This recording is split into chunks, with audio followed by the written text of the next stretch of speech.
जी ने विनम्र भाव से भगवान श्री कृष्ण से कहा, हे केशव, आपने बार बार धर्म और अधर्म का रहस्य समझाया है।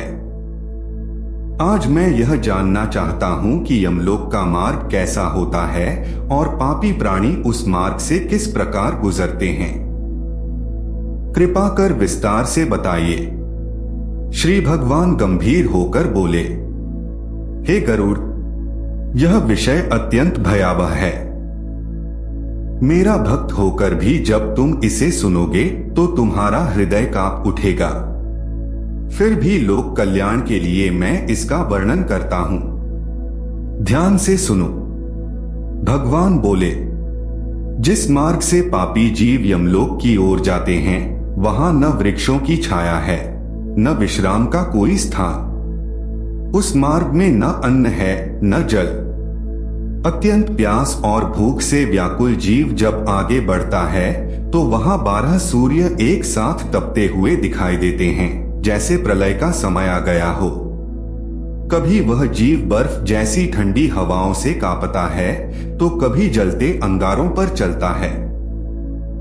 कहीं उसके पैरों में कांटे चुभते हैं, कहीं विषधर सर्प उसे डसते हैं। कहीं सिंह, व्याघ्र और भयानक कुत्ते उस पर झपट पड़ते हैं। कहीं बिच्छुओं के डंक सहने पड़ते हैं तो कहीं आग की ज्वालाओं में जलाया जाता है। इसी प्रकार भटकता हुआ वह पापी जीव भयंकर असिपत्र वन में पहुंचता है। यह वन 2000 योजन तक फैला है। वहां असिपत्र नामक वृक्षों के पत्ते तलवार की तरह तेज होते हैं। उन पत्तों से टकराकर जीव का शरीर छिन्न भिन्न हो जाता है। चारों ओर दावाग्नि जल रही होती है। कौए, उल्लू, गिद्ध और भयानक पक्षी मांस नोचते रहते हैं। कहीं वह अंधे कुएं में गिरता है, कहीं विकट पर्वत से नीचे गिराया जाता है।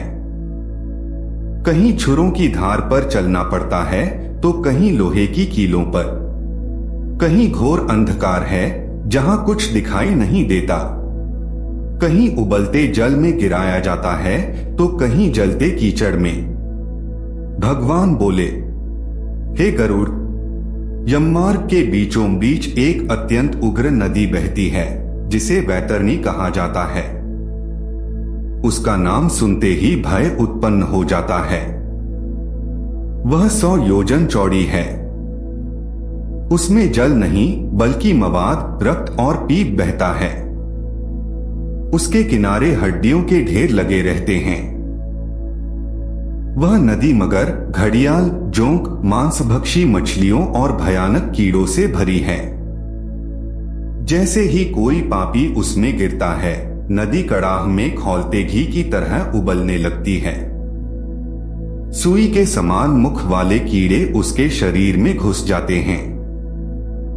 वज्र जैसी चोंच वाले गिद्ध उसकी आंखें नोच लेते हैं। उस नदी में गिरे जीव रोते चिल्लाते हैं, हाँ पुत्र, हाँ माता, हाँ तात, लेकिन उनकी सहायता करने वाला कोई नहीं होता। भूख और प्यास से व्याकुल होकर वे रक्त पीने को विवश हो जाते हैं। कई जीव भंवरों में फंसकर पाताल में चले जाते हैं और क्षण भर बाद फिर ऊपर आ जाते हैं। इसके बाद यमदूत उन जीवों को पाशों और जंजीरों से बांधकर आगे ले जाते हैं। किसी को नाक से, किसी को कान से, किसी को गले से खींचा जाता है। कुछ की पीठ में शस्त्र घुसाए जाते हैं। वे भारी लोहे का बोझ ढोते हुए आगे बढ़ते हैं। मुदगरों से पीटे जाते हैं। उनके मुख से रक्त निकलता है और वही रक्त उन्हें पुनः पीना पड़ता है। चलते चलते वह जीव अपने कर्मों को स्मरण करता है और पश्चाताप से जलने लगता है। हाय, मैंने मनुष्य जन्म पाकर भी धर्म का पालन नहीं किया, न दान दिया, न पूजा की, न ब्राह्मणों की सेवा की, न तीर्थों का सेवन किया।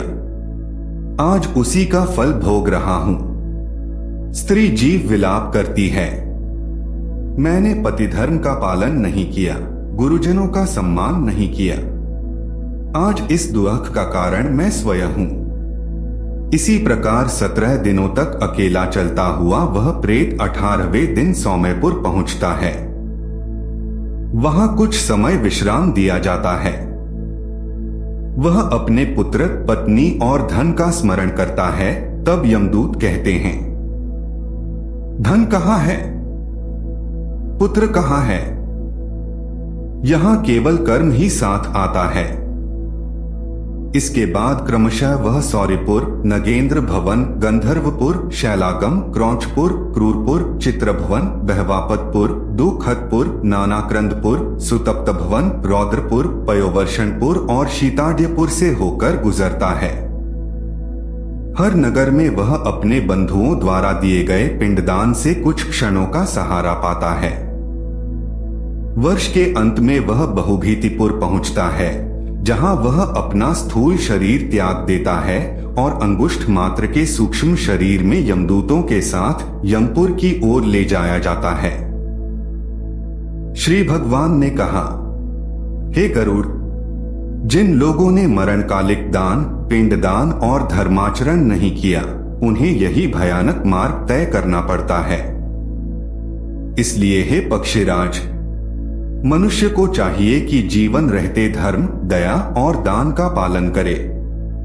हरि ओम।